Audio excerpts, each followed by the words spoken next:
Tout is, quote-unquote, an experts league, so it's people that have a named reputation. Tout Wars is sort of the cream of the crop, the pinnacle of the battleground in fantasy. It is a competition between people who tout baseball players.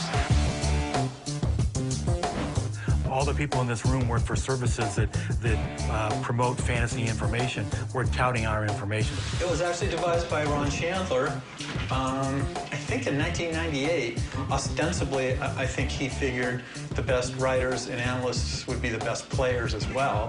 They're all really skilled. That's why, I mean, this is why it's such a tough league. It's Tout Wars. I mean, everybody here is a skilled player. I play fantasy baseball like I play pool, volleyball, and mini golf. I want to win, I want to beat your ass. These guys are my friends off the table, but at the table, they're all my enemies. I want to see them all lose. You know, it's a league full of quality players, and anything can happen in any year. You know, the level of knowledge and the level of sophistication and the way that these guys know each other and the way they play, it's really unequaled anywhere. It's essentially evolved into the top national experts competition in the fantasy baseball industry. Ron Chandler's the godfather, basically. He's the leader of our industry. He's the founder of Tout Wars. Ron Chandler is very influential, I would say. Ron's an industry luminary. He's one of the leading lights. He is a cornerstone of this industry. You know, expert. Any conversation about Tout Wars has to start with Ron Chandler. He has stalkers. I think Ron Chandler is maybe the most influential person in fantasy baseball. He's the guy who started the whole thing. I guess the turning point for me was 1998 when I won both the National League and the American League Tout Wars. At that point, he was so far ahead of everybody else in valuing players. And frankly, he was farther ahead in valuing players than almost every general manager in baseball. Ron was hired, you know, as a consultant to the St. Louis Cardinals. I terminated the agreement after the first year. He gave up real baseball for fantasy baseball. There's intense pressure to stay current, to keep winning, to stay relevant. He's an entrepreneur. He has his own business, and he single-handedly developed his own empire. Exactly. Ron Chandler is just like the new messiah for statistics. People focus on how accurate are your projections, how did you do this, how did you do that, and my attitude is like, who cares how accurate projections are, as long as you're winning. It's all about winning. That's all there is to it.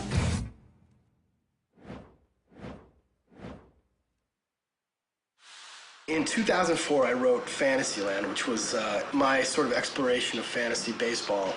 I asked them to let me play in Tout Wars as a complete unknown. And what happened was, after the book came out, I think this question was still out there. Can someone who's a very accomplished player but has never played with the best in the business, can this person come in and win? While there have been experiments in the past allowing, you know, quote-unquote regular guys into an experts league, we thought we'd take a slightly more scientific approach and test it for one season with one guy. And so we put out this call, and here we are. Tout Wars? What would I do? I would, it would be an honor to get invited into Tout Wars. It's like playing the All-Star game when you haven't played a game in your career. It would be both awesome and intimidating to play at Tout Wars. I've met Ron Chandler before.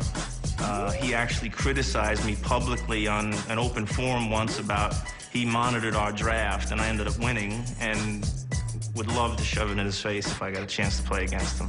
In general, these people, that's their job, and that's kind of where it ends, but it's not like their passion. You're gonna come into a world that you've never really thought about, I'll tell you that right now. The worst place I'd be to trade?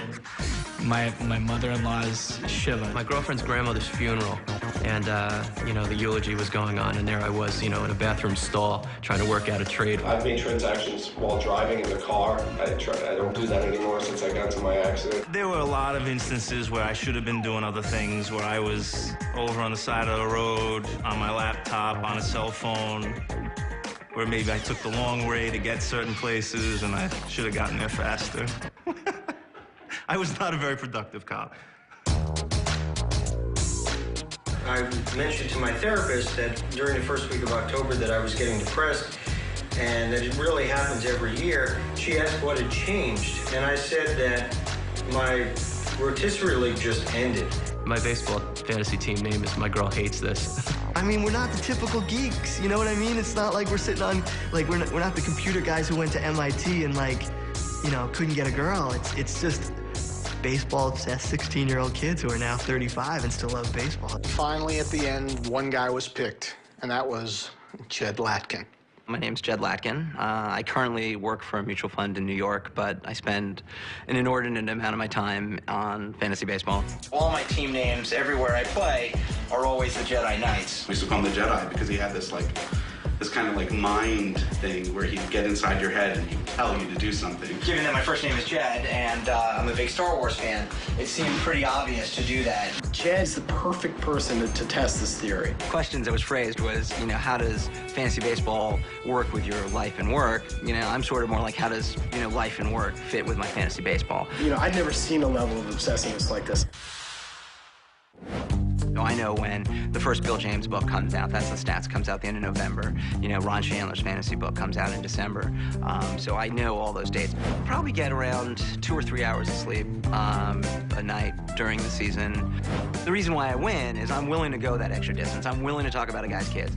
One guy's really into puppets. I'm willing to talk about puppets. I know nothing about puppets. In my pocket, I have, you know, printouts of a couple of the teams that I'm in. I always like to keep them just in case, you know. Get to go to the bathroom, and can look over it. I can imagine trades. It's funny, my wife always comments that no matter what happens in the market, I'm always either in a good mood or a bad mood, depending on how a particular trade negotiation is going. She got pregnant a little bit too early. We were really hoping for September. Now, with twins, I mean, she could give birth in the middle of April. The good thing is, you know, opening day this year is March 31st, so, you know, there's certain priorities in life, and fantasy is definitely number one. And, you know, everybody says that the best day of your life is the day your kids are born. You don't necessarily have to be there. I would say I'm obsessed, but it's a good obsession. There could be worse things you could be obsessed with. So I don't know when we're going to meet this Jed guy, because I guess he lives in New York, and I don't know. I haven't heard very much about him, but all that I've heard is that he's just obsessive about it, so I'm a little bit apprehensive about this experiment.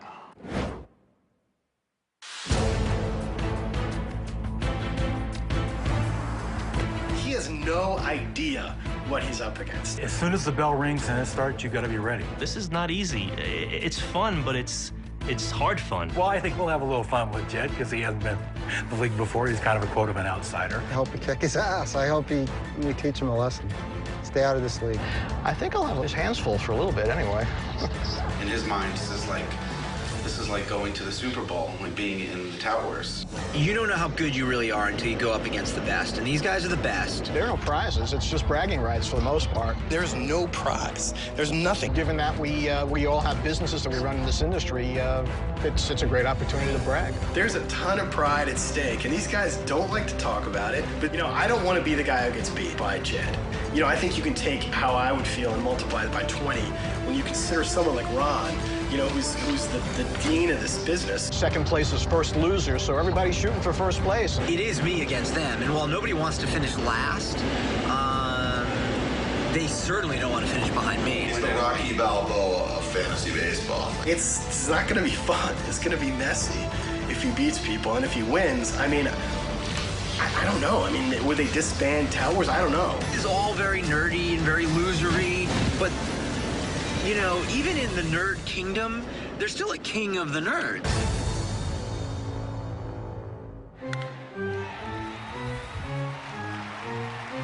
I was the associate publisher at Ms. Magazine. One morning when I received a phone call, and this is how it all began. The phone call was from Dan Okren, and Dan said, Lee Eisenberg and I would like to meet you for a drink. This is your chance to come and interview for a spot in Rotisserie League Baseball. At some point, he came and said, we're starting this thing. It sort of simulates being an owner or general manager of a baseball team. You want to play. Went right over my head, but it was fun, and they were fun. It was kind of baffling. I didn't really get it at first, but it sounded like worth a try. So that's how it began. It took a hold of everybody, I think, pretty quickly. When you're passionate about something, it's not difficult to become obsessive compulsive. And that's what happened. it took over. I mean, it really became, I think it became important to everybody in a way that drugs become important to a drug addict. This put us all over the edge. They treated me like dirt. They were incredibly disrespectful. You know, it was a long time ago, remember, and attitudes were different, and I'm sure we were piggish in various ways that we were unaware of. Oh, they were all full of bullshit. They were so macho and so sure of themselves. We're arrogant in that way about our knowledge, and I'm sure patronizing. She's too conservative. She doesn't know what she's doing. I can't believe she won't trade with me. But I placed 4th. So, tell me who knows something about baseball.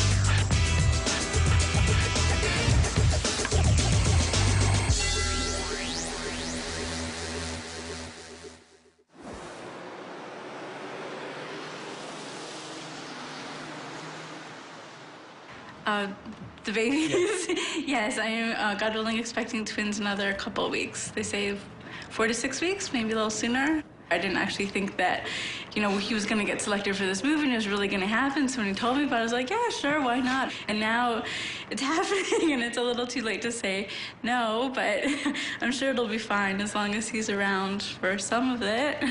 Well, I've been really nervous for the last week. We've come up with the numbers it'll take to win, and what gets frustrating, what makes me nervous is that we're using the projections that these guys all been using. I think he's nervous. He knows he's up against experts, and he reads the books by these guys, so now he's competing against them. It's kind of scary for him.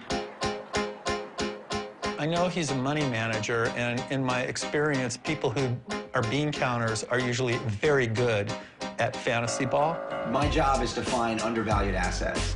We're going with the older players, riskier stuff, so I don't think they'll see it coming. It's going to be a little bit more challenging because normally a newcomer is someone who we at least know from the industry. This is a complete unknown. I am probably most nervous about meeting Chandler, just because he's the book that I've always used all these years and everything, and he's been doing it for the longest time. So, we meet, finally. Finally, yeah. Finally.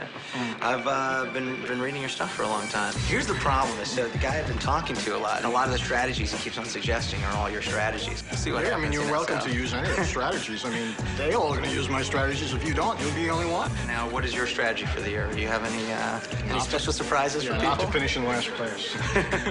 My goal is to just finish higher than you. So, really? Well, it's nice to have goals.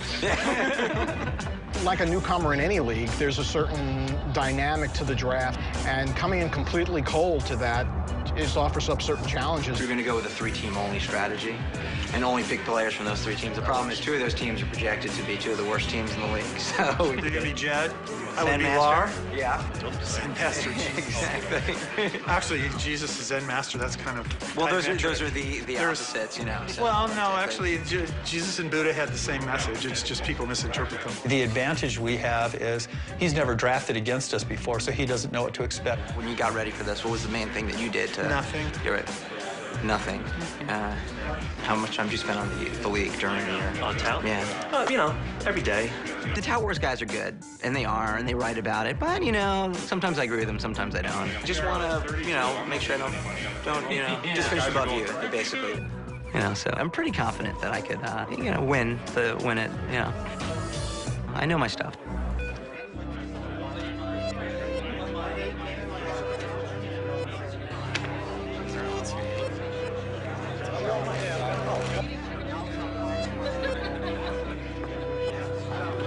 All right, let's get started. Mr. Erickson.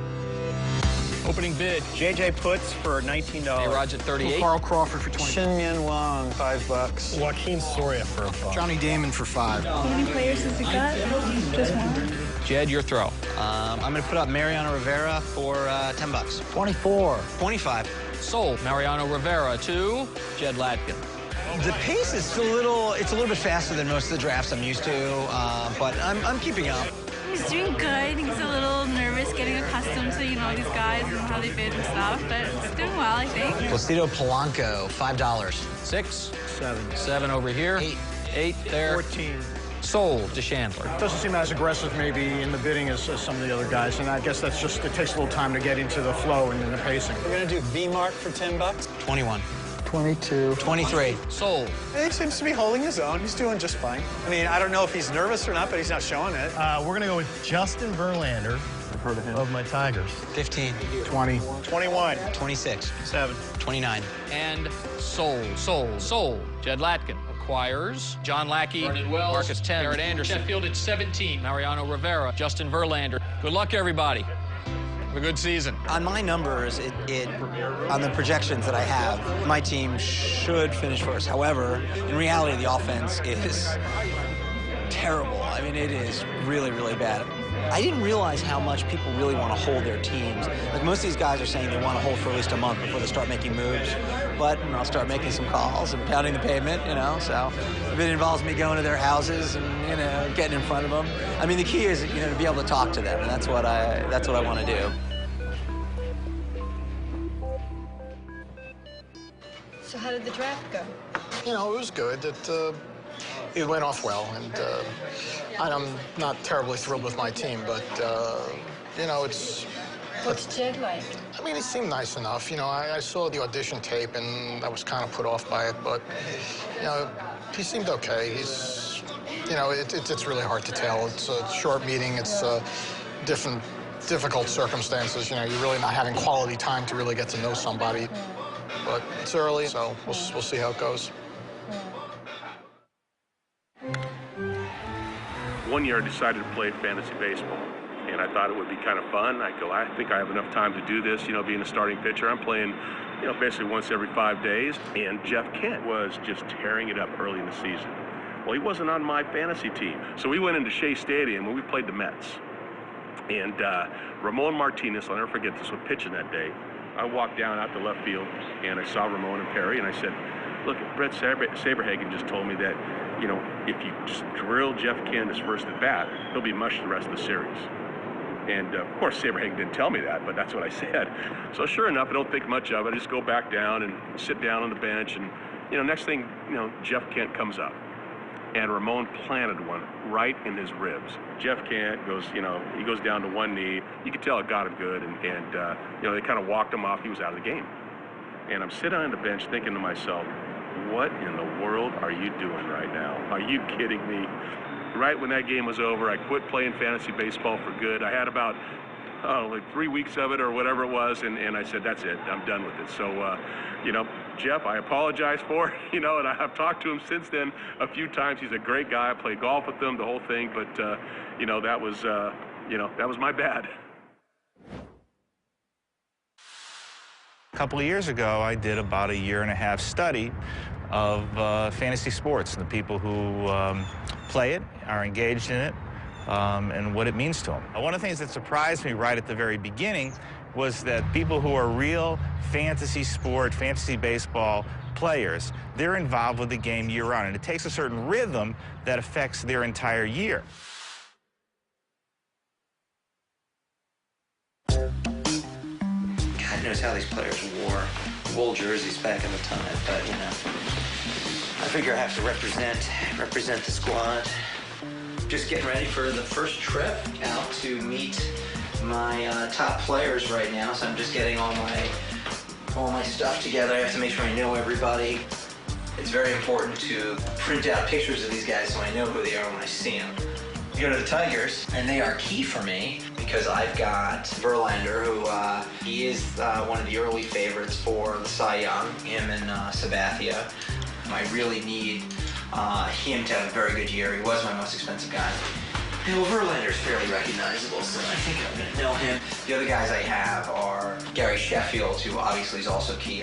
For Sheffield, I think in the values, I think he can do 20 home runs again, but I also think he could do 20 stolen bases.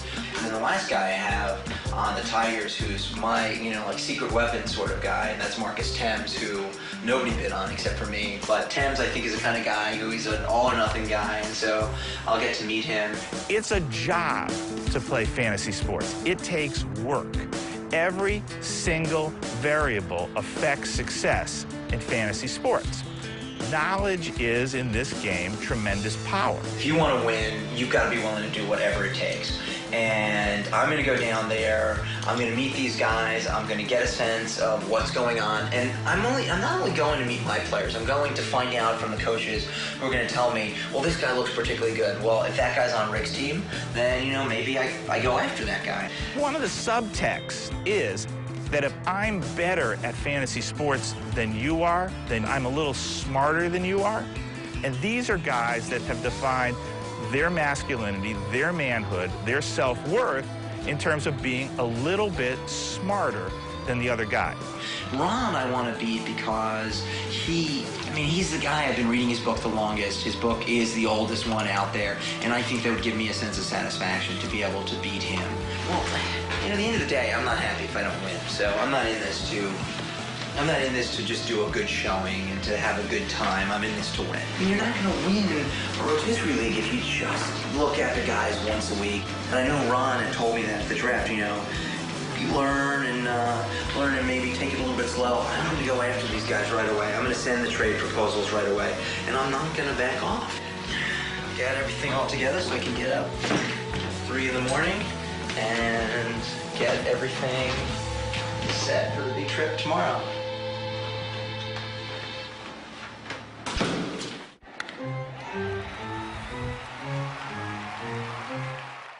When I found out that I was pregnant with Gus, our son, Sam was at Yankee Stadium and had brought one of his baseball players, Bill Miller's favorite beer, which he'd spent 4 days trying to find. And I knew this was sort of a big deal that he had brought the six-pack up to Yankee Stadium. I gave Miller the beer, and he said, well, we can crack it after the game, but in baseball, if you don't win, you're not cracking a beer in the locker room. So I was hoping the Red Sox were going to win, but they were actually down. And I couldn't wait any longer, so I called and told them on the phone. First I said, I'm coming right home. Yeah. I'll be right home. I'm on my way. And as I was walking out of the stadium, I looked up at one of the TVs that was right by the concession stand, and I saw Rivera, who was kind of sweating on the mound, and I looked at the situation. There were a couple runners on. So then I called back. No, you called me. I called you and said, are you on your way? Because she was watching the game, and she knew Rivera was going to blow it. Yeah. And he was like, and I said, just stay. I said, just stay. I did get to have the beer with Bill Miller. I said to him, because we didn't, it was kind of awkward. I don't know him very well, but I just said to him, hey, I just found out my wife is pregnant. He sort of let it go, and assuming this freak show is not sitting here having a beer with his fantasy baseball third baseman instead of going home to see his wife who just found out she was pregnant. And I was thinking the whole time, I have the greatest wife in the world. She totally let me have that moment, which was a great moment. But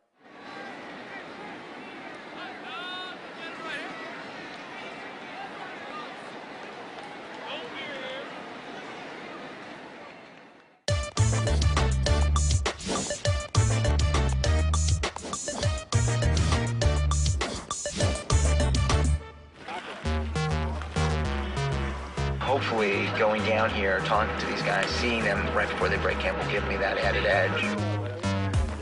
As one of your biggest fans, I bid on you, and I got you on my team. I got you covered. Did you do anything different in the offseason to condition to play for the Tigers and the Knights? Well, actually, I had to work harder this offseason because I had arm surgery, so I, dealing with the injury I had last year. As you can see, you're one of my key players.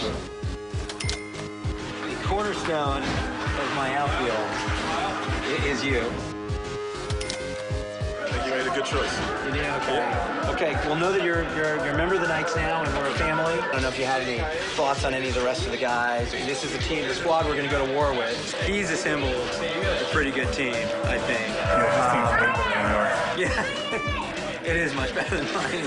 I don't know how it happens. You can help out the team if you want. If you get a couple singles in there. After hitting 25 how much? You want to Just mix of the singles, huh?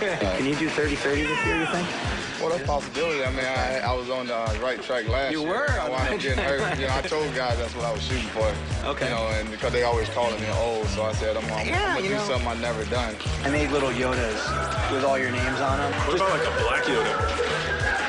Actually, that's you know what? Black and white Yodas.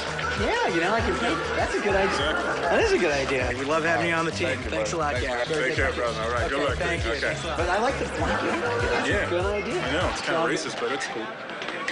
Well, I'm kidding. Okay. All right, thanks. Thanks a lot, Brandon. Thank you. Can you come up with a trade proposal? I want to get you on the team. What's your league based We on? do, Whip and all that crap? Whip, ERA. Can't help you there. Ks, and wins. Can't help you in any of that. Well, you get the saves, though. You get the job I can help done. you there.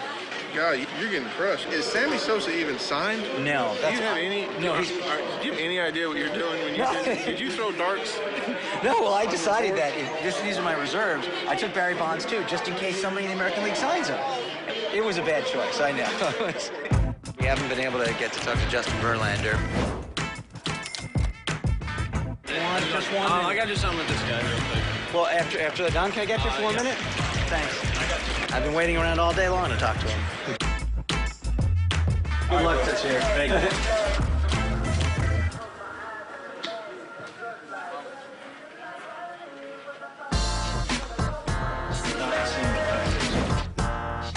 You're now a member of the Jedi Knights. The most expensive player on my team is you.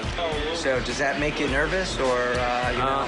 No, I think that's pretty cool. You know, who knows if I'm worth it or not. Well, hopefully I can make it worth it. Well, the key is that what you have to try to do is strike out a minimum of 11, 12 guys at the start. You know, yeah, that's easy. Keep your runners per inning under one. There are 5 more no-hitters. Exactly. You know, well, you don't have no hitters. I'm not expecting anything crazy. Just average 10, 11 strikeouts a game. Win 25, 26. 25 wins. All right. 25 wins. Can you do it, you think? You know what? If I win 25 wins and help your team, I'll be pretty happy too. So. Oh, yeah. Well, you see, it's a win-win partnership situation here. for both. You know, you think every time you win, you say, you know what? That's one for me, one for the Knights, one for the Tigers. You know, everybody's moving in the right direction. Yeah, good stuff. Yeah. All right, I gotta get in there. Okay, thank you so much, Justin. Thank you. Have a great season. Yeah, you too. Yeah. The Knights are all about character guys. Justin's not going to go anywhere. He showed that he has what it takes to be a member of the team. Heads up, heads up. Like I said, you stress high character individuals. We're all a team here. Go get him, Gary. We work together as a team, and by talking to these guys, got a lot of good inside information. Shanley doesn't know that. Sheehan doesn't know that. Sam doesn't know that. And coming down here, we got to go a few extra miles, and it was a lot of travel, but this is the way you win leagues. I think we're in a good position to do it, and it'll be a great thing when we win the championship at the end of the year.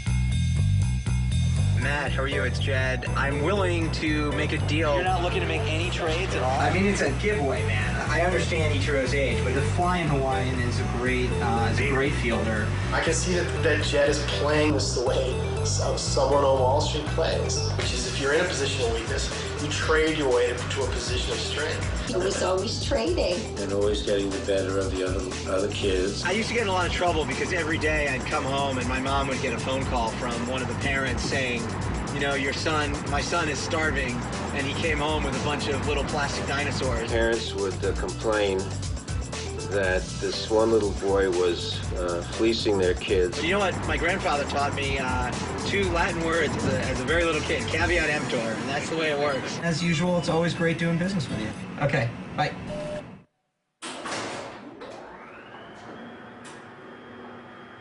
I had tried to buy my neighbor's apartment, and she basically said no way.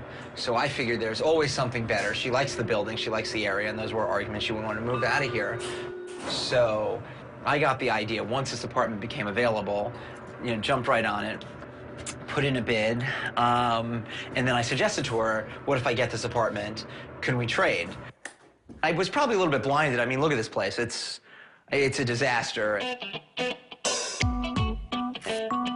So I've got a picture on trading these apartments. So I immediately said to her, listen, here's the deal. You know, your apartment is an inside apartment, has no view. This apartment, on the other hand, has an awesome view. I also pitched the idea of DirecTV to her. I don't know if she's an NFL fan, but she can get every NFL game. The flat screen is actually going to go right here. That's still wet. Whenever you make a deal, you always have to play both sides because every trade can work for both people. I mean, remember, one man's trash is another man's treasure, and that's the beauty of it. But the guys in tout are also into their acumen in the draft and their ability to value the player in the auction. That's probably where we have an issue, because for me, it's all about the trading.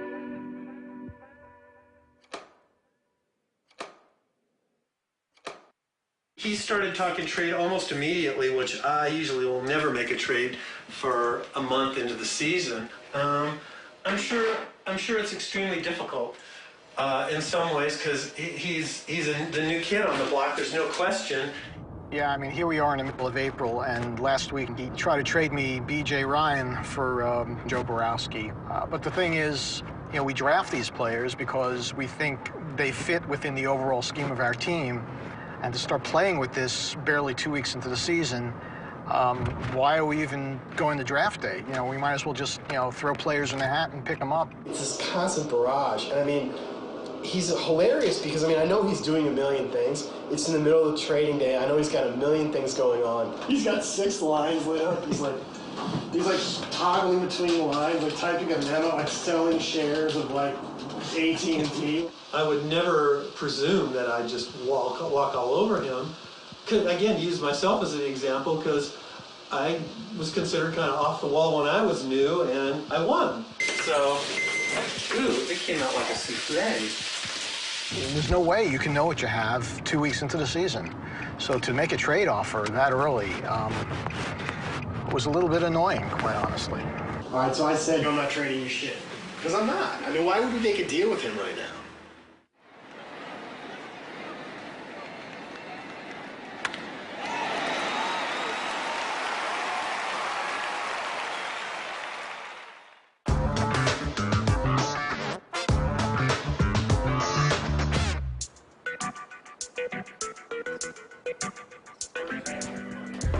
Well, today's April 29th. We're second to last place.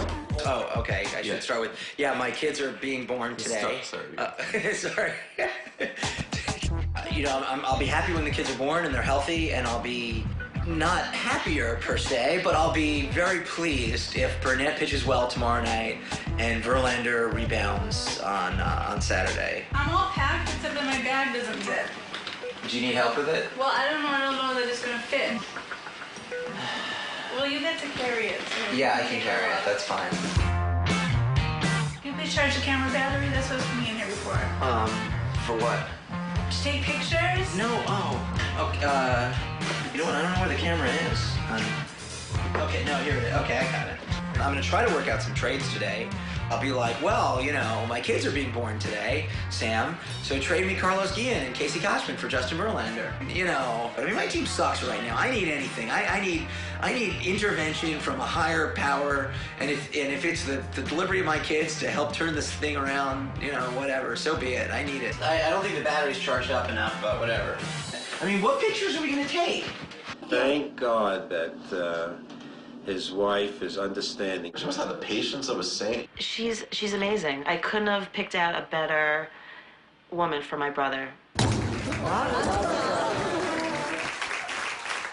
We actually met at jury duty, and we started dating. Well, first off, her first impression was, who's this loser sitting there with a statistics book in jury duty? A lot of the commitment I had to the baseball league broke up a lot of relationships. So she was one of the few that actually didn't run away. All the guys I dated prior to Jed, I broke up with because, you know, I was bored with them. There's nothing going on. One of the reasons why we got married was the NHL was on strike the year that we got serious. Most people that meet Jed think that he's quirky, you know, think that he's, you know, eccentric. She just sees through Jed. She definitely sees through all that, I think. Thank God. She ran after him, but thank God she couldn't. We're very grateful. He needed to marry someone like her because she compliments him so perfectly, because she just is no nonsense and really smart and really put together, and he is all over the place. I suppose as far as it goes, it could be worse. Like, he doesn't really gamble, doesn't really drink or smoke or stuff like that. So, you know, I suppose baseball is, you know, pretty good. It's not such a bad habit. They haven't given us any update. Just sort of waiting. I'm not getting a reception on the floor, so I might have to stay down here, even though this isn't where she is. Hypothetically speaking, Sam calls, and I can make a deal to get rid of Verlander and Sheffield. You know, what if they are trying to get in touch with me, and I don't pick up my phone? You know, I might miss an opportunity. You know, do you want to go up and see if she's like, something? I don't know. She's in triage room 1/2. Sam Walker, Jed Latkin, how you doing? Mr. Latkin, how are you? I'm doing okay. I figured, you know, Amy's all hooked up to stuff, so... You're at the hospital now? I figure, you know what, in the spirit of the moment, what would be better than to celebrate my kids coming into the world and making a great deal, to try to help your team, you know, take over first place. What you need is some pitching, and as a Detroit Tigers fan, I happen to have the best pitcher in the league. I mean, he was the third most expensive guy. I really don't want to get rid of him, as Verlander is my man, but... What I would do is I would give you Verlander, Norton, and Ibar. For, I don't know, maybe Kochman and Gann. Wait, are you in your scrubs trying to trade me Verlander? I actually have not gotten into the scrubs yet, because apparently once I put the scrubs on, I can't make any phone calls. But at the end of the day, I need some power that I can give you wins. All right, you know, as much as I'd like to, you know, do a deal on this important day, you know, we're not desperate here. That's the problem, is we're doing pretty well. I hear you on the power. I hear you on saves. Like, you know, we should keep talking. But at this point, I can't part with those two guys. How about this? I'll do this for you. I'm thinking on the fly here. How about if I give you B.J. Ryan in that package, and you throw me back like one of your pitchers? Look, you know, go have your kids, and let's get through that process, and then we'll talk again. I'm assuming we'll be in recovery for a little bit, but I could probably sneak out of there. So you want to look over it, give me a call back. If it goes a little bit longer, I'll call you back, and then we'll work something out. All right, I'm here. All righty. Okay, so go through it, All right. and then, okay, we'll talk later. Yeah. Okay, bye. Is he serious? Oh, shit, okay. Oh, damn, okay, no, they're, okay. Okay, they're doing the delivery now. Yeah, who's making? They're doing the delivery. They called while I was on the phone to say they're bringing her into the OR. Why are you watching it? Is he practicing on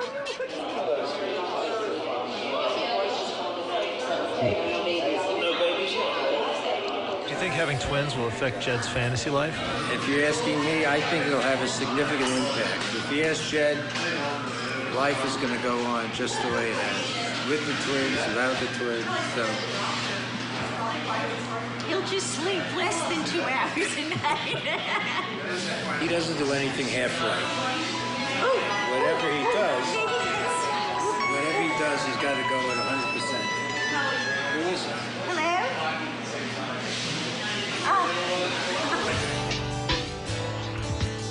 So I almost missed it, but I ran up and got in. The doctor to call you. You disappeared for a while. Yeah, when I was talking with Sam. Yeah, thank you. It was a pretty cool moment, when they pull him out, you first hear the baby crying for the first time. It was definitely really cool. It was definitely really cool. And then looking and seeing all of Amy's insides, that was kind of disgusting. We have a boy and a girl.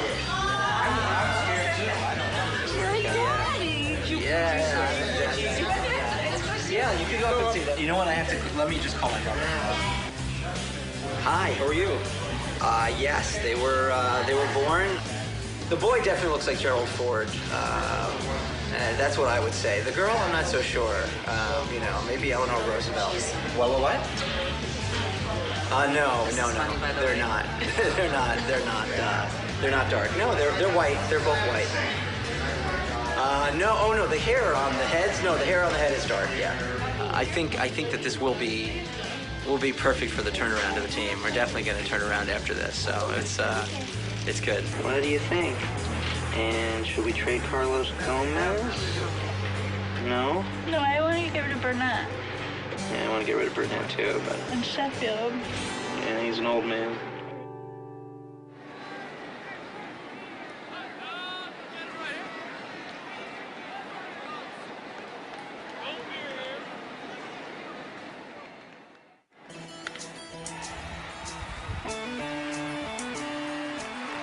I detest the whole process and the whole philosophy. I think it's ridiculous. It's foolish. It just seems like smart people spending too much time on a stupid endeavor. Used to be the people rooted for a team, but now with the development of fantasy baseball, people are rooting for individual players. They've made geeks and anal retentive stat chasers out of fans. They've changed the way they watch the game. If they have a player on a last place team, and that player gets 4 hits that day, and that team loses his 100th game, they cheer like mad because their guy got his 4 hits. Can you ever take a kid to a game and not be thinking about your stats and who do I got and looking at the scoreboard or checking your iPhone to see what happened in the Pittsburgh-Detroit game and wondering what the stats are on there? I like the games. I like the strategy. I like the sports for themselves. Watch the game. Enjoy the game. Get a life. There has to be something more to life than baseball statistics. I've seen people go off a deep end over everything from fantasy baseball to eating pudding. And I understand it, but I don't understand it.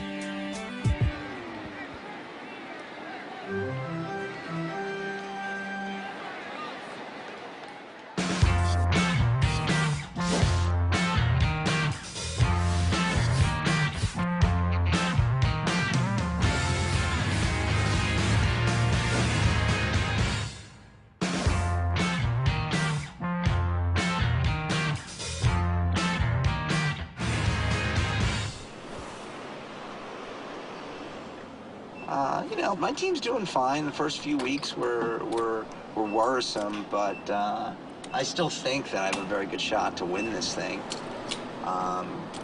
Ron's just really struggling. I mean, I really thought his team was better than it's been, but they're just not playing well, and he is really lagging.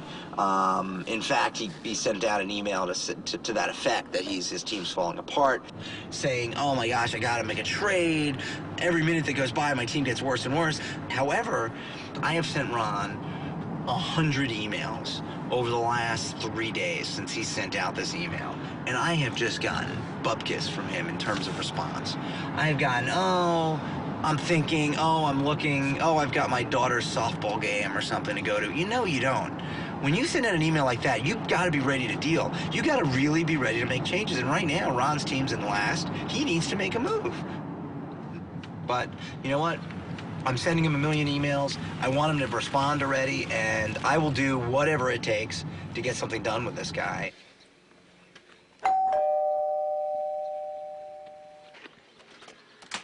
Ron Chandler, Jed Latkin. What? Great to see you. A few days ago, you sent out this email. I've sent you, I don't know, a few hundred emails, and I haven't gotten any any good responses from you, so I'm here to make a trade. This is just nuts. This is just absolutely nuts. This is not like driving 10 minutes down the road. Roanoke is like 7 hours from New York. 7 hours, 45 minutes. But you know what? Who's quibbling over the details? Roanoke is the kind of place that everybody wants to see before they die. I wanted to see Ron. I wanted to make a trade. I'm going to help you out. I'm going to give you Marcus Thames. I'm here to give you B.J. Ryan. This could turn your season around. And you're offering me Thames and Ryan? And Garrett Anderson for Sizemore, Okajima, and throw in Borowski. Well, come on in and we'll talk. I mean, that's... Well, I think first you talk, then we make an arrangement. We can make some agreements. Certainly. You need to expand. And you're getting two guys who are, Thames, as you said in your book, 25 home runs. B.J. Ryan, I know you don't believe me, but I saw him pitching in spring training. He looked great. He's going to be the closer again. He's certainly better than Borowski. You're making this whole trade about Ryan, and I'm not going to make a huge mega deal about a closer who I don't have confidence in is going to make it through the season. But you have to agree that Ryan is better than Borowski. From a pure skills perspective, Ryan is probably better than Borowski, but that's not all that matters. That's not all that goes in here. You have to assess the risk of these two guys, and so... Not interested. But Borowski's older. He's already injured. I'm just not doing this. I just think that you got to be willing to certainly make some moves. Let's see. Let's go for their listing. So you have Joe Borowski in here as a guy who is going to get 35 saves this year. And you've got B.J. Ryan 13. Joe Borowski is not better than B.J. Ryan. There's just no way he's going to have more saves than B.J. Ryan at the end of the year. And I'm willing to make a bet on that right now and tell you that B.J. Ryan will be better than Joe Borowski. I feel bad that you've made this trip out here under some sort of ridiculous belief that you're going to be able to convince me to make a trade just because you're standing here. I mean... But, okay, so if we can't make the trade... I'm willing to make the bet. B.J. Ryan is definitely going to be better than Joe Borowski.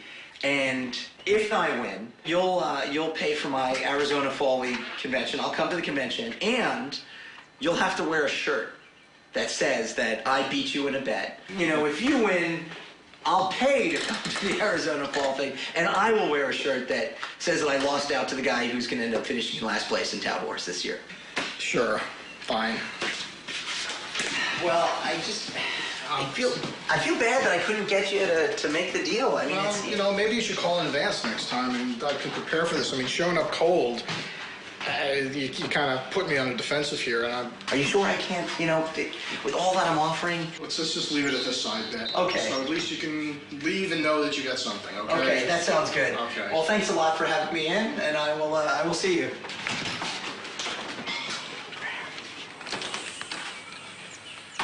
The most freaking bizarre thing I've ever seen.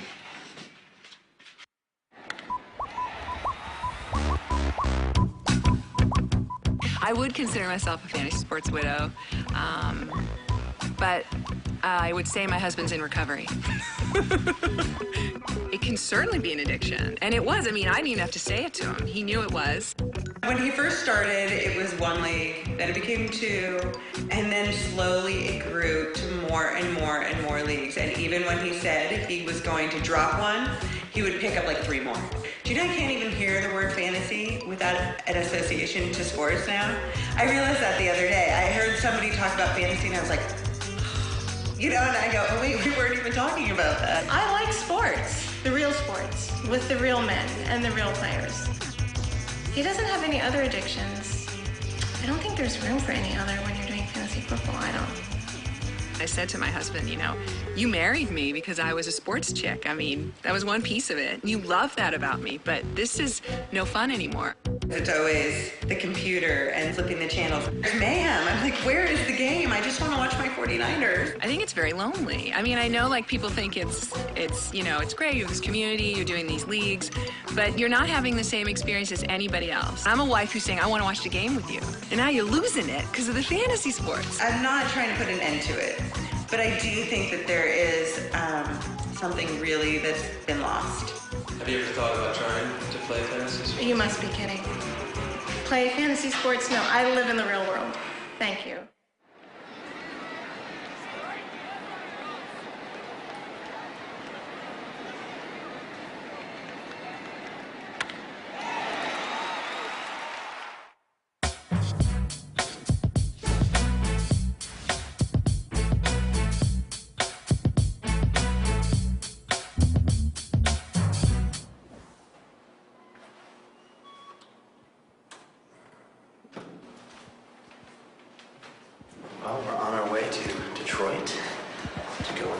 Tigers versus the White Sox. Trying to meet up with some of the players on the team, maybe get some ideas from some of the coaches on how some of our guys are doing, and get some more winning tips to get myself out of third place and into first place. All right, here, come here. Let's go. Stand right here. Right here. You gotta put your coat on. You all right? Here, let me zip your... Okay. Ready? Come on.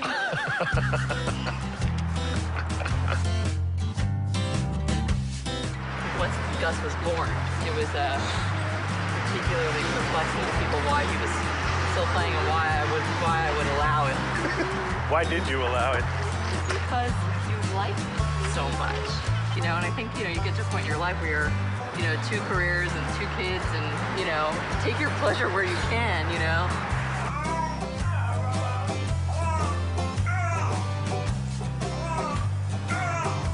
I don't know. I really just never thought of it as a bad thing.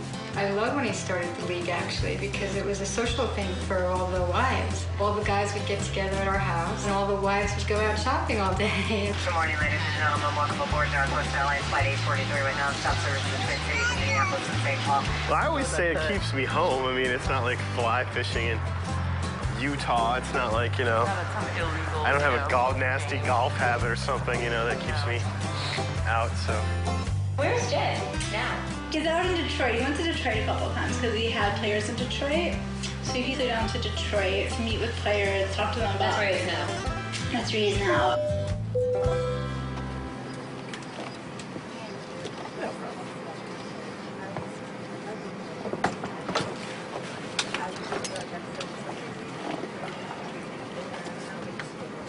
It's good that you moved. We don't want any distractions while we're traveling. The key is to focus on baseball, nothing else. We want to welcome you on board. We do invite you to sit back and enjoy the flight. At the beginning of the year, the guy I paid the most for on my team was Justin Verlander. He promised me that he'd throw 5 no-hitters. Throw 5 more no-hitters. Exactly. Well, you know what? No-hitters. I'm not expecting anything crazy. So far, he hasn't done any of that yet. He started the season really, really poorly. What I noticed, and I did send them an email, he was over-gripping his curveball. A few days later, he actually started pitching better. He's receptive to criticism. That's what I like about him.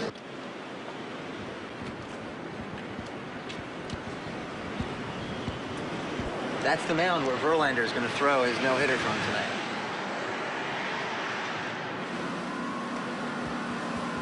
Still think that's a short shot? From home to over there? That's a long one. Yeah, that's a long one.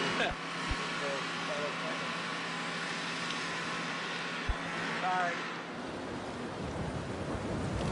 Reminds me of the line in the movie Devil's Advocate when Keanu Reeves is looking out from the bottom of Manhattan. He sees all the bridges, and the partner says to him, "Oh, you can act all cool and shit, but I know what you're." When I first saw this, my jaw was on the ground, and you know what? It's pretty damn cool. It really is. The nice thing about Jed is that he's so extreme and he's so completely obsessed that I feel a little bit more normal. I think that the players really do play harder for you when they can see the face of their owner, when they know who's out there, who's the guy who's calling the shots. It actually has a regular dial tone. I think you can call anybody on this phone. I thought it was just a direct connection to the bullpen. It's apparently not. Oh, that one is. Okay, forget it. That one's the bullpen phone. This is just a general purpose phone.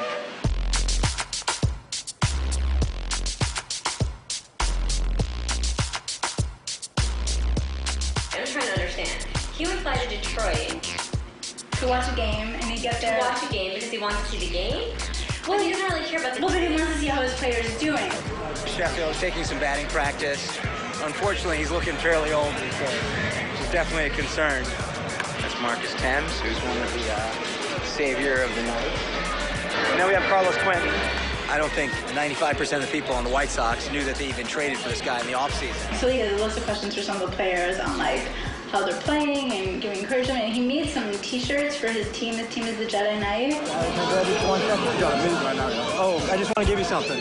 Remember me from the spring? I spoke to you about my fantasy team. You're a member of the night. Come on, I gotta go. I gotta get ready for the game. I just want to give you the shirt. I just want to give you one of my team jerseys and stuff. Just to say that I'm going to catch me after the video. Okay, cool. Yeah, he's completely switched position. He goes to all the games, and he's really into the. This is kind of just like your extension of a general obsession with Right, sports. but like most of the guys in the fantasy thing don't actually go to games or don't actually like baseball. Keep on hitting those home runs.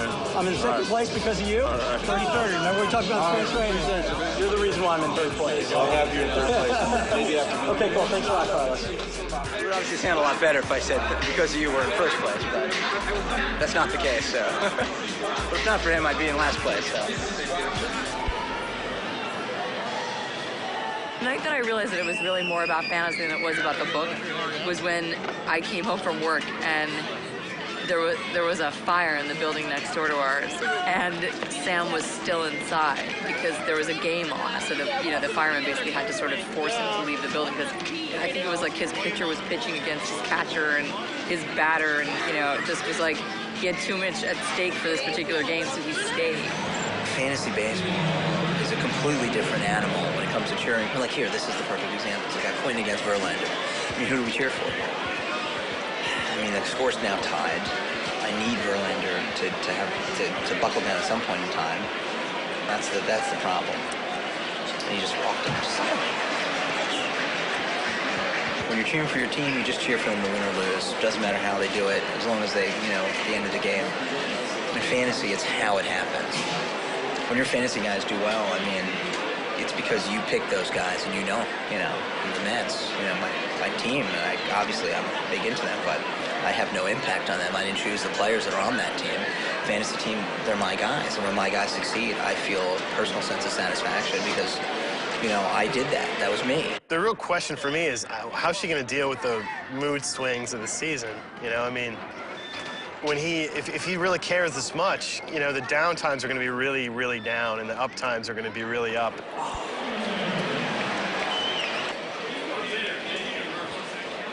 What's Jed like during the heat of the season? It used to be like, come home and like, did you have a good day or bad day? Like, well, the market was up, the market was down, so that would be like a good day or bad day. Oh, give me a no. And this would be like, my team dropped a couple points in the ranking, my team's up a couple points in the ranking. It doesn't carry equal weight, though. I mean, like his job and income and living versus his baseball. I think baseball is much more serious. Baseball's more serious? Yeah. First and third, Gary Sheffield's coming up. I think he's looking at the press box knowing that we're sitting here because he's like, I'm doing this for the night. Well, as long as he doesn't enter a double play. On the ground to second base. This could be two. There's one. Cabrera's relay. Got him. Double play. Exactly what we did. Tried to hold up on that one. Down goes the bat. This is typically how the team's been going of late, As Verlander gives up his second home run in this frame. It's aggravating. It's aggravating and annoying. It's making me nauseous. The thing about this is it's a weird kind of addiction because it's definitely addiction, but it's an intellectual addiction in a way. Most addictions end in, ruin, rehab, something like they have an end point. But I mean, I think most... This does. The rehab is the off season. Sorry, just going over my live scoring on my team now. Shiano's only 80-50, so we're right behind him. The key is to not overreact and then trade all your players. That's the, they say never trade stocks when you're in a lousy mood. That's okay. That's okay.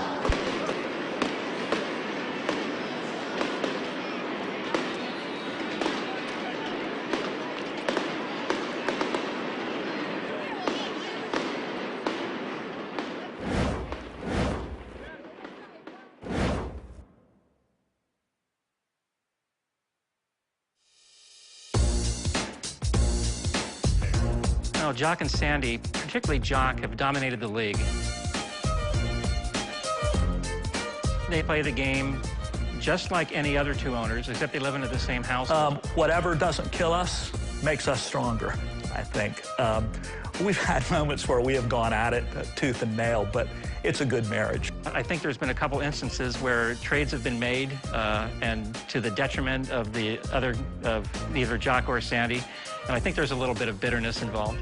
It's what I refer to as the great Derek Lowe heist. Derek Lowe. Jock, as usual, was dominating the league, and he had some good young hitters, but he needed some pitching, so he approached Sandy about a Derek Lowe trade. We talked about it for a while, but she wanted to sit on it. I had to go out of town for a business trip in Atlanta, and the next thing I knew, she was calling me, trying to trade me Derek Lowe. He goes, well, you know, let me think about it. Well, he had, I think, a layover in Dallas or somewhere. The phone rang again. Come on, Jock, let's pull the trigger on that Lowe trade. Well, it smelled kind of fishy. I found an old USA Today sports page in in the airplane when I was coming back home that said Derek Lowe had just been moved back to the bullpen. Found out, and I was so busted. It's a form of one-upsmanship. I think it's something that we just do. You know, whoever can get the better of each other, it becomes bragging rights. Here's to 2 money finishes in each league. Again.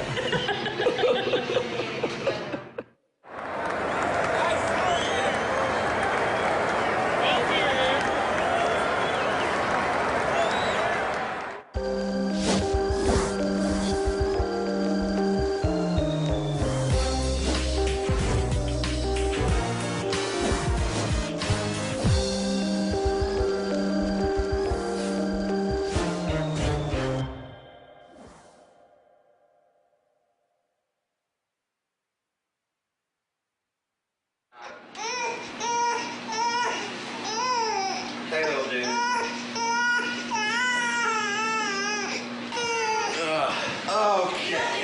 Okay.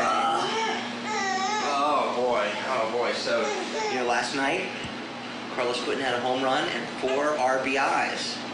Yeah, he had a double, the bases loaded. Yeah.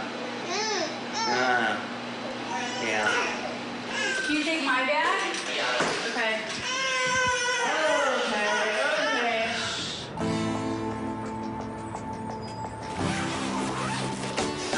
Going to Chicago to see my parents. Gonna go to Wrigley, see a ball game. I laid out the kids' clothes, I packed my own stuff like 2 days in advance. Yeah, and Jed shows up like midnight the night before we're supposed to go somewhere. Throws like 2 shirts into a bag and basically pad. I actually just realized that I did not bring socks. Amy's gonna go and see her parents, so she's very excited about that. And I'm excited to go to Chicago and spend some time with Dean and Laura and all those guys who've become very good friends of mine, all the tout guys, so it's very good. Okay, you ready? Okay. Ladies and gentlemen, once you have found your room, take it to your aisle with your carry-on items so others may pass you, please. Flight's going well, right? You're not too crabby? Yeah, you having a good time? Last night, hitting-wise, we did great, but Giano had like the greatest night of all time. He had like 6 home runs, and so we're in 3rd place. So we're looking for some more batting help.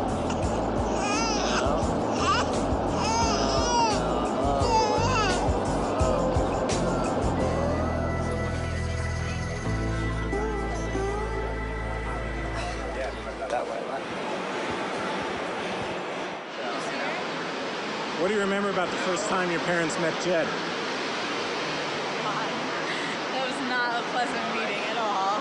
Let's just say that the second time they met Jed was the day after we got engaged, and my mother pretended that the first time didn't happen, and the second time she met Jed, she said, "It's so nice to meet you, I've never met you before." She introduced herself to me.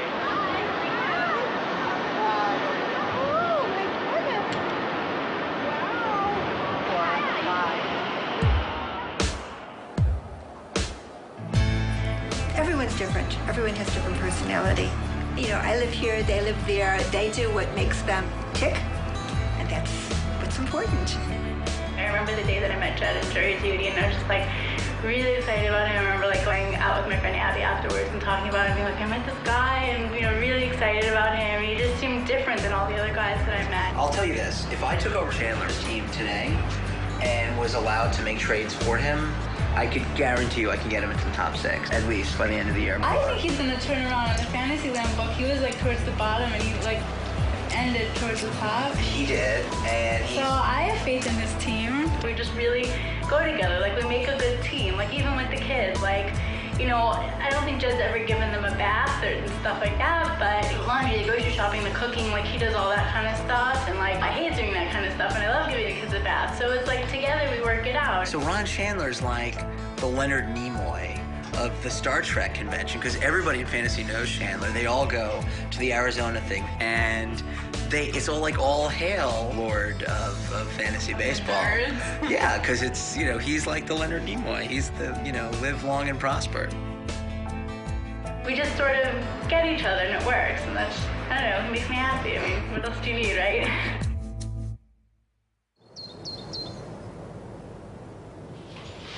So Jed, how are you doing this morning? Much better, thank you. Much better.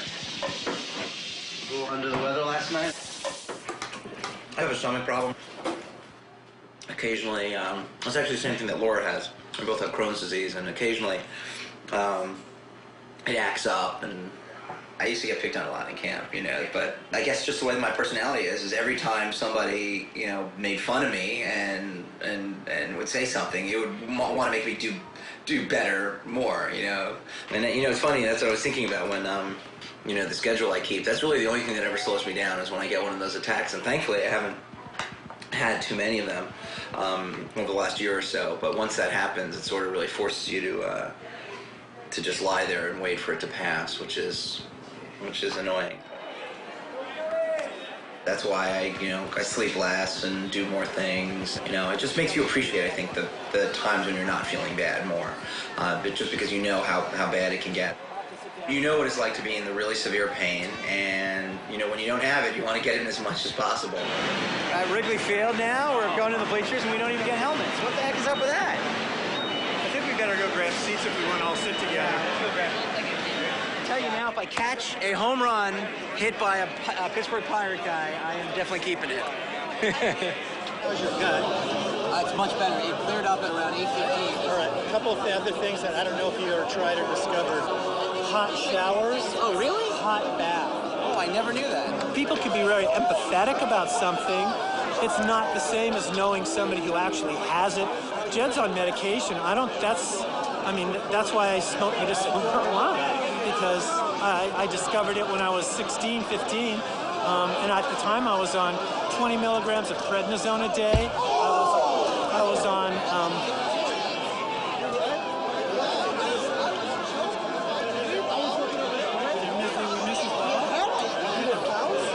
what happened?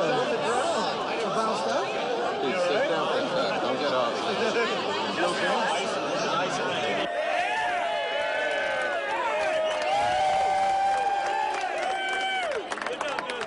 Where did that come from? I was like, what? I was watching it, and then I lost it, and then it. Do I get the ball? Went off his head right back into the field. It cranked him hard. 20 milligrams of prednisone a day.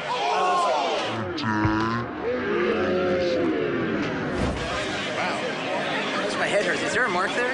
Yes. It hurts like hell. I'd like to have the doctor look at it, especially since it hit your head. Okay. There's too much going on. I was in the bleachers. Yeah. Did it knock you out or no? I don't think so. Do you have any allergies? Nope. No? Don't take any medicine? I do. I take medicine. I have Crohn's disease, so I take Asacol, Cipro, Loperamide. The seam made a little indentation here, but here also, the seams on the baseball make those marks. Oh, is that what that? And sometimes the seam cuts, so you were lucky it didn't cut. You're just going to have, you're probably going to black out. How you doing? Oh, much better. Welcome back. Yeah, it's good to be back. Yeah. I don't know where I am, but it's good to be back. Yeah, exactly.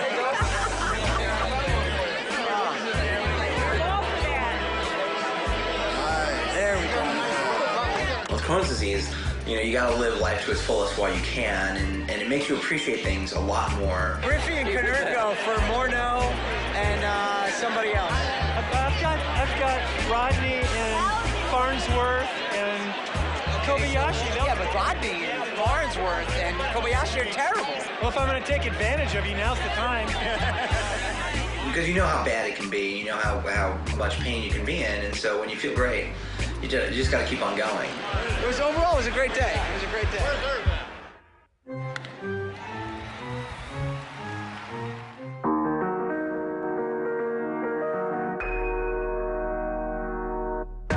We have a very memorable trade the first season. I decided to get married in June.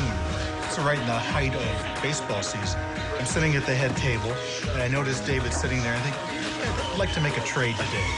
I'd like to have this day become even more special by making a trade. And so I motioned him over, and I said, call Bud, who another owner in the league, and see if he'll trade me Luis Leal for Willie Hernandez. So I go into the little cloakroom where there's a payphone, and I call Bud, and I said, hey, Bud, I got to talk to you about a deal. He goes, aren't you at Tim's wedding?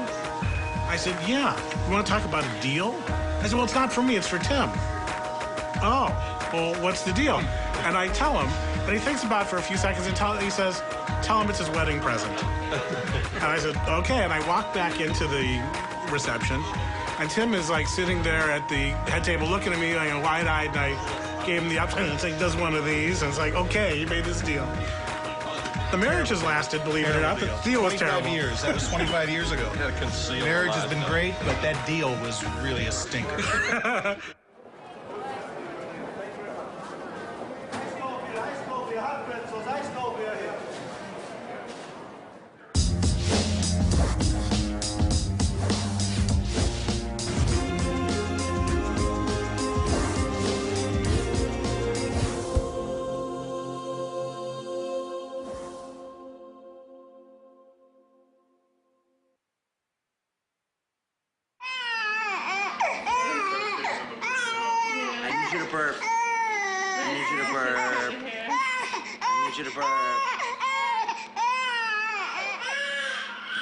What are you doing now?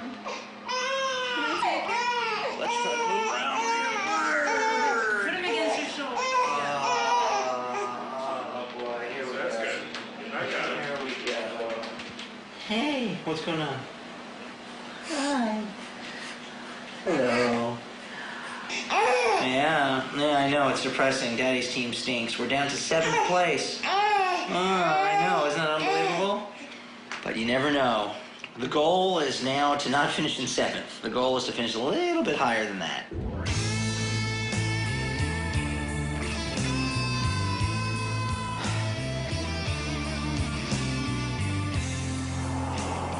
on, get him out, get him out, get him out, get him out, get him out. A lot less aggravating if you just look at the box scores the next day. Where's the fun in that? You know, aggravating yourself over and over again. That's what fantasy baseball is all about, you know. Taking years off your life. Everything's so close. 698, I get 2 strikeouts, I tie Lore in strikeouts, and I pass him in points. It's unbelievable. That's what this league. That's why, you know what? I really shouldn't give up. I mean, I'm never gonna give up, but I'm like, you know. I mean, I made all the right moves. I mean, I know I took some chances and risks, but oh my gosh, I put together a team that could win this league. Oh, strike 2. Oh my God. Don't walk him. Don't walk him. Don't walk him. What are you doing? This is ruining my win. This is the bullshit. The way I look at myself, I'm an agent, not putting together my book. And so Rivera, if he gets a 5-out save here, that goes in my book. You know, I put that in there, and I open up my book when I call the guy, and I'm like, laying off the stat. Yeah, Sam Walker, please. Sam Walker. Oh, no. Oh, my gosh. 3-run home run. Wow. Rivera just blew the game. Holy cow. Wow. Holy cow. Well, you see, now Rivera's going to be harder to trade. You know, because that goes in the book, too. The beauty from you is whether he's good or whether he's not, you're trading 2 guys who are on your bench for a closer. It's insurance for you. Why do you have life insurance? Are you thinking that you're going to die tomorrow? No. Maybe you do, though. Maybe you don't. I like to think that there's always a chance. Even you know, what is it always? There's always darkest before the dawn, although I never understood that because it really isn't. You never know. You go out there, you can come up with ideas and you can make trades. Bad out. Come on. Drop that curveball. Struck him out. Yeah, get in there. You know, maybe I'm not going to win, but I want to do as good as possible. If I finish 4th or 5th, that means I'm still finishing in front of 7 other experts. That's not bad. The true test of a man is what he does when the chips are down. What he does when the chips are down. And I'm not going to give up. No matter what, I'm not going to give up.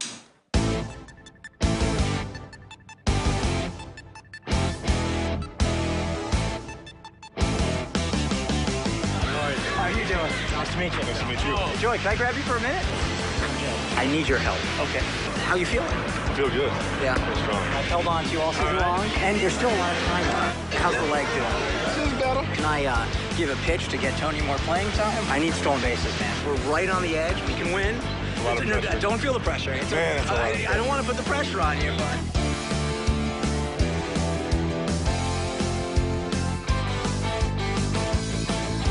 I need some stolen bases. You know, if you want to steal more whenever you want, even if they tell you not to, just, you know. So you come in first place. Well, we're all a team. We're one big team here. You know, one team, one dream. Because they can't cash you anywhere. I mean, come on.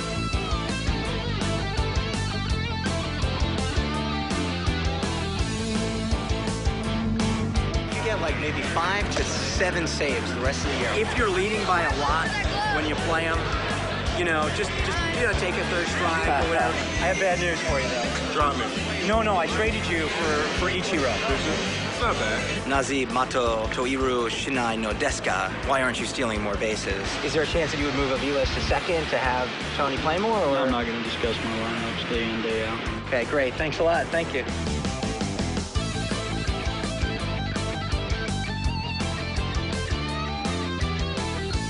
You think you can get like 20 bases in a month and a half? We don't have to aim too high, but... Yeah, we do. Okay, good. If we can get this final push, you guys will all be part of a championship team. Remember when you go up there, think Knights. This is for the Knights. Hopefully we can turn it around here and for the Knights.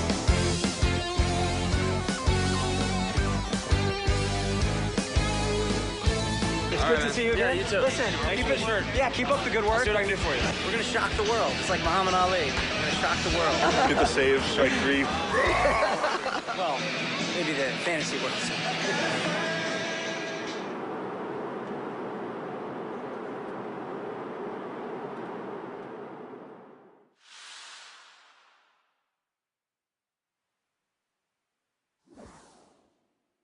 Well, in the end, Sam ran away with it. I think it may have even been the largest margin of victory in the history of Tout Wars. Jed finished in 6th, which is respectable. It's higher than Sam finished in his rookie season, so there's something to be said for that. And finishing in the middle of the pack meant that, well, half the league finished below Jed. Certainly something to be said for that, including myself. And that's that. And this is the side bet with Jed. To be honest with you, I just made it to get him out of the house because it was just really bizarre, that whole experience. But as it were, Ryan ended up with more saves than Joe Borowski, and so Jed presented me with that T-shirt in Arizona. Okay, so I lost the bet. They said I would wear this T-shirt. Maybe I'll wear it on Sunday when I'm doing my speech, but basically it says, Jed Latkin beat my ass in a bet. And all I got was this lousy T-shirt, darn that Joe Borowski. And on the back it says, all hail the Jedi Knights, kings of 6th place in Tout, better than my 10th place finish. Losing the bet was not a big deal to me. And paying up was a little bit awkward, but it was all done in good fun. To be honest, the worst part of it was actually finishing behind Jed in the standings. Jed's not going to be invited back. I wasn't comfortable. So personally, I mean, he's a nice guy and everything else, but I think we need to get back to where we were.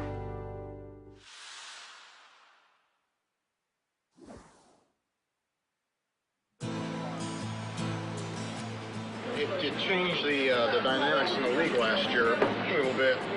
Looking forward to getting back to some normality, not getting trade offers on April 2nd. Or 3rd, or actually at Virgil's right after the draft. It was a great adventure, and it sort of reminds me of the cartoon version in the 70s of The Hobbit, the song that almost won the Oscar, The Greatest Adventure. You know, there were a lot of cool things, and it was a great experience. I mean, obviously, I was disappointed since I didn't win. And it would have been great if Justin Verlander could have just been even mediocre last year instead of horrible. You know, who knows if I'm worth it or not. Well, hopefully I can make it worth it. I'm definitely bummed out that I'm not back in it, and everybody who I talked to, they were all like, well, you know, you got a raw deal. There's certainly those people out there who are obsessive about it, but Jed, I think, was a little bit over the top. What would be better than to celebrate my kids coming into the world and making a great deal? I think it's important to remember, though, when we all started playing, we were like Jed. I mean, we all started playing in living room leagues in the 80s. It's like the episode of Seinfeld with George Costanza. He does the leave behind, and, you know, he does the Costanza. I'm that guy, you know. I'll show up today, I'll talk to a bunch of the guys, and after a little while, you're saying, you know, we're the Jedi Knights. We miss the Jedi Knights. I mean, even if it's slightly elitist and maybe a little arrogant, It's definitely elitist, it's definitely arrogant, and that's right? I mean, that is exactly the point. The best part of the year was going to the stadiums, meeting the guys. If you get a couple singles in there, after hitting 25 how much? You're a member of the Knights. We are a winning team. But I like the blanket idea. Yeah. Good idea. I know, it's kind of racist, but it's cool. Well, I mean, this stuff was all it was great. It was so great. You know, I hope I get a chance to do it again. And if I'm back in it, I will, you know. I gotta say, I mean, there's something to be said for just raw enthusiasm. Is Sammy Sosa even signed? No. Do you have any idea what you're doing? Admire him for going out there. Heads up, heads up. Oh no! On a personal level, I didn't know there was such a species. Be that functional in life to also have everything sort of, your entire trajectory pointing toward winning your fantasy league. I mean, I didn't think that was possible. Yeah, what's this walk like here? This year it's depressing since I'm not in the league anymore. But last year was exciting, and you know, at least I know that I proved. Well, you took on the best, and you didn't come in last. Didn't come in last. I know. Came in 6. You know, so that was good. That was good. You know, so that was cool. $5 is the bid. $5 on Weeders. $5 once. 7 is the bid. We've got a bid of 7 on Weeders. 7 going once. 7 going twice. 8 is the bid. $8 going once.